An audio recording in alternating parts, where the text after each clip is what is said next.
between like my tail or my hem of my shirt and like say I had long sleeves on, the collars of my sleeves, just like a triangle. Okay. So you're mashing down like, because I don't wear leathers all the time. I barely wear my leathers, man, but you got to wear them when you're racing. So I'd prefer to feel the flap of my clothes, and I can sort of judge pretty well how quick I'm going through that as well.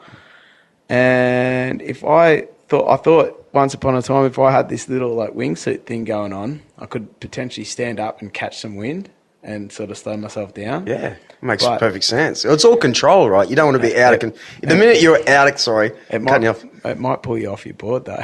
Yeah. Really? Like a big at that speed, really? A big windsock will pull you off your board. Yeah. I had a buddy. You have to test it. Yeah, the guy who owns Venom, which is a bushing and a wheel company, and they're based out of Colorado, and he was doing, I don't know, like a draft train, probably in the ballpark of like 60 to 70 miles an hour, so like 100 to 115 k's an hour with a dozen of his other mates. They're all in leathers, they're all in full face helmets, and they're all mashing like in a straight line, draft train, boom. So one person is peeling away the air, but you've got 10 dudes worth of weight pushing behind you. So, in nowhere, just... And up there in Colorado, like in the heights, like the altitude, the air's thin and it's cold, like you go a lot quicker. But yeah, basically Zach stood up at the front because he felt a bit sketchy. He stood up at the front, caught a whole lot of wind at about 65, 70 miles an hour, and just went down and got buckled. Took everyone with him. Yep. Wow. But that was just like simply because of like the force of the wind on his chest. So imagine if you had like a little parachute under each arm, you'd get. Yeah, well, it opens up a whole clothing range. You know what I mean? It really does. Yeah. If someone starts thinking about, I know it sounds dorky, but everything is about control. Like to be faster, you got to be more in control. If you can somehow slow yourself down for a corner to the perfect speed that you're going to get out of the corner perfectly, and that might mean that you need a bit more than just standing up and putting your hands out. Like, that means you could do better racing. I don't know, more track, more. Look, I'm asking dummy questions coming from the outside, but why not? Like you could. It's all evolution. Something, yeah. Yeah. I'm going to start a clothing range, guys. with wings. There you go. Fluoro sounds like it's popular already. Okay. Yeah. Yep. Fluoro's popular. Label it with early skateboards. We've got to bring that back, Jeremy. Yeah, my fluoro singlets were definitely a hit. I still got mine. Yeah. Like, it's probably the most trafficked piece of clothing that I own.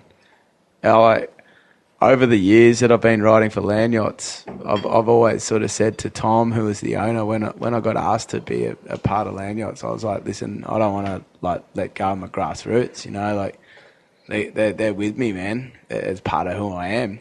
And they paid for my leathers, they paid for like my logos to go on the leathers, their logos to go on my leathers, and they weren't going to pay for early skateboards, and it's a conflict, right? Land yachts, longboards, early skateboards. But he had no problem with me wearing the early singlet, like as a piece of fur skin straight under my suit. And I think since 2008, 2007, I've been wearing pretty much the same singlet under every single race suit that I've had at every single race, at any single time that I've got my leathers on. Right, like a superstition almost too. No, not at all. No? Not Right, at all. okay. It's more of the fact that this suit's been paid for me off my sponsors that wish to promote their brands, but I'm promoting my grassroots and the people that have helped me out in the start,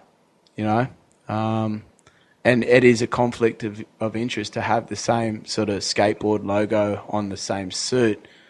So that's why I always just wear the early singlet like straight up under my suit. So at the end of the run, I unzip the top and it's like there, early skateboard straight up on my chest, That's pretty much who taught me everything. So what do you guys hang out at any parks? Like Pizzy Park, or do you just roll around anywhere and we skate the parks a little bit, probably not as much as we should. I've got a little mini ramp at home, which gets a bit of action with the boys. Again, as family life sort of takes hold of time, it's about fitting it in. But yeah, we used to skate a lot more at the skate parks. We used to hustle. As what early skateboards was about, was trying to skate everything. Be a skateboarder that we do longboarding as part of our skate, list of different genres. We skate parks, we skate transition, we slalom skate, we bomb hills. Did the slide. Like the tech sliding. We tried to really grasp every type of skill skateboarding had.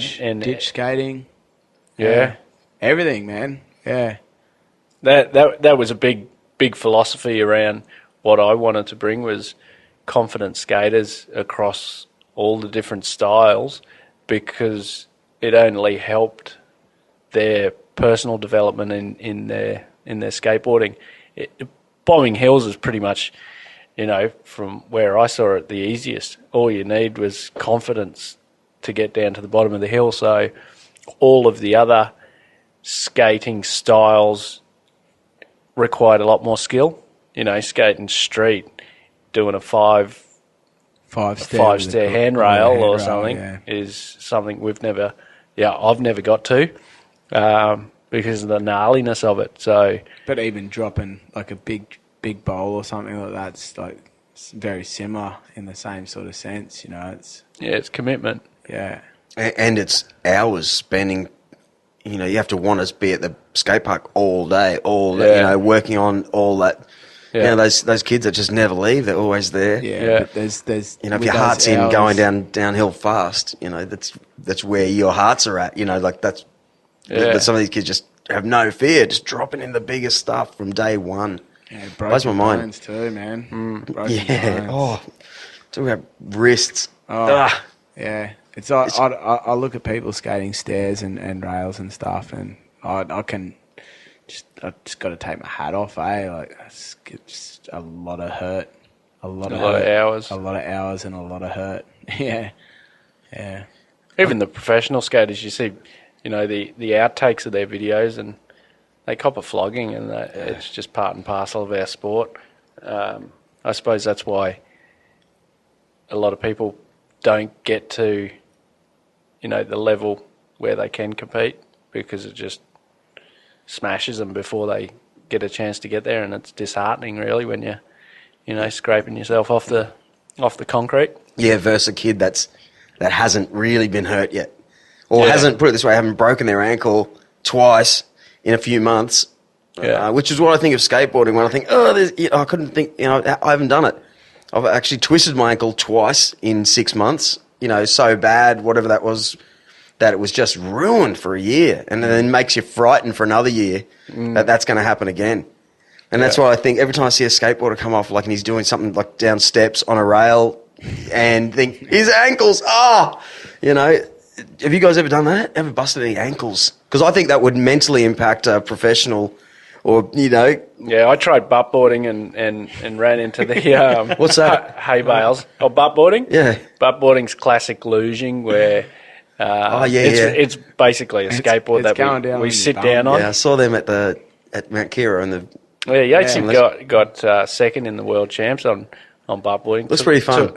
I nearly won it. Yeah. Oh, yeah. Is it just like a piece of 4x2 plywood? A bit bigger than plywood. It's skinny on a from a distance. It just looks like a piece of wood with a couple of wheels at each end. Essentially, it's a skateboard, mate, without kicks. It's a little bit wider, and that's about it. Yeah, you can ride anything in a buttboard. You put your feet down. Yeah, I think slow. Where I learnt all my buttboard skills was filming, like back in the early days. Because it was like we had no one to sort of sit on the side of the road and film for us. So there was a few of us that had cameras, and to get a few different angles, one might have had a head cam, And then, another one was usually carrying the camera in their hands, and like sort of peeling through and using a fisheye and stuff like that.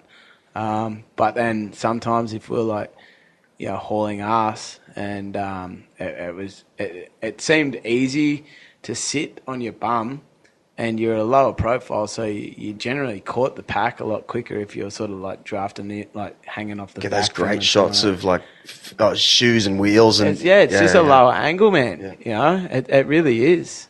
And I think it's great. I think it's got its place in today's industry, Do you guys hang out though? It's like, look at those butt board guys over there, butt board. I can imagine it'd be like snowboarders and skiers. In the same sort of tent, but yeah. It's funny, man. Like this whole segregation between longboarders, shortboarders, surfers and bodyboarders, like skiers and snowboarders. Like, we're all out there enjoying the same stuff. I don't understand why there's rules that suggest we can't be mates, and because we want to be in tribes. We just want to feel like we're you're the same as me. I'm down with the tribe, man. But I think it'll take a long time before we fix that. Yeah, the internet will fix it. Yeah, it's funny. Like luging and skateboarding, there's a bit of a divide, but that's why I suppose we all took to buttboarding was to try and break down the silos a bit and think and bring it together. If the original crew jump on a buttboard, then the young kids might think it's cool. And it did happen. I mean, Merrick jumped on the buttboard the same year we did and a couple of the other grommets. Well, that first year that I gave it a go, and then we came back like at Maryhill there, and I think I got third.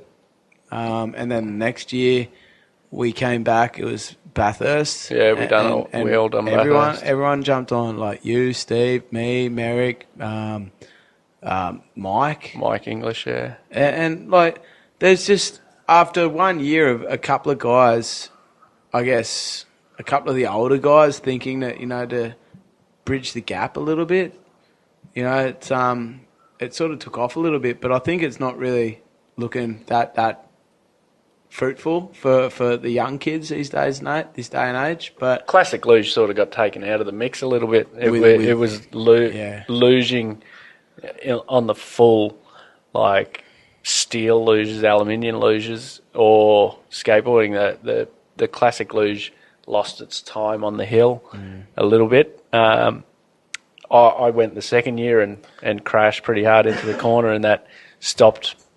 I busted my ankle hard. It went super purple and super big, and it didn't allow me to skate the final day. So I got a bit disheartened by that, thinking, I'm a skater, I want to skate, I don't want to ruin myself on a buttboard. So that's why I sort of threw in the towel. But yeah. Has anyone, how you go to snowboarding in Australia, the snow melts away for summer and it becomes a mountain bike, last time I was there, a mountain bike course? Yeah. Has anyone worldwide, found and just bang, concrete, made a full-time downhill Longboard course? park? Yeah, they're starting to. Sun Peaks out there in, I want to say Kamloops in Canada, British Columbia. I'm not 100% sure on Kamloops, but Sun Peaks anyway. They've got a gondola, not a gondola, what are they called? Those little... T-bars. Nah, not the T-bar. A chairlift. To get downhill?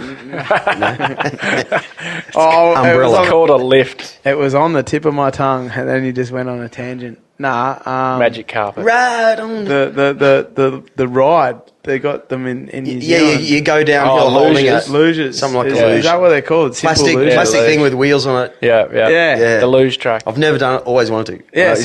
Essentially, they got a bitumen, like they got pavement.